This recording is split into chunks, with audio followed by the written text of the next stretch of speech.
Konting informasyon na lang po. Tanungin ko na lang po kayo. May trabaho po kayo? Sa ngayon, wala po. Wala po. Pwede yung misis ko lang. Singapore. Ano? Yung susuk income namin. Ganun po. Bali na po sila magkakapatid. Share din ako sa nga. Ganun. Pumapasok pa po? Opo, sa Pinyang. Ganyan. Okay, mabuti yan. Tuloy-tuloy mo lang. Para kasi makakatulong yun eh. Kasi dati naman siya, nagbabasketball siya. Tapos nung nag-ano siya, nag-pulit boy sa tennis. Nag-practice din siya ng Tennis. So, nakapag-tennis ka na rin. Ayun. Kasi doon, kompleto lahat sana eh. Sa Philippine Sports naman po eh. Tapos nag-angle siya ng chess.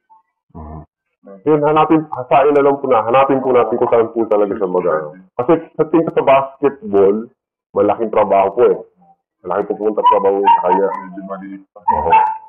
Yun ang pero kung may talento talaga, may mga lilitayong player ngayon eh. Nakapaglaro naman sa PBA. Di ba? Ito pong mga kapatid po niya, nag-aaral na rin po. Mga elementary po. Ayun po. Sige po, hindi ko na po kayo abalahin po po. Salamat. Si Jazz po. Sige po. Salamat po ulit. Sige po. Sige Patrick. Bye-bye. Salamat. Okay.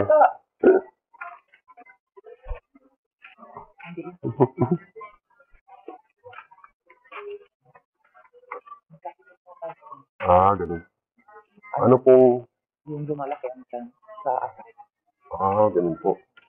Kaya po. Walang mami lang. Pinag-maigin mo dyan yung pati. Ganun po. Ayun po, magandang break po sa kanya po. Pag natuloy po to, kasi ako pabalik po ako sa Manila, magre-report lang po ako doon sa coach ko. Yung sa nakita ko po. Magaling yan sa tennis eh. Batang yan. Ganun po. Magaling yan sa tennis. Mas maigin sa kanila para Oo nga po yung kalagayan po nila, medyo po. Pero may, yung misis daw po, nasa Singapore. Oo, napiyayaya. Yun ang pinagkakabuhay nila. Napapaaral pa yan sa private.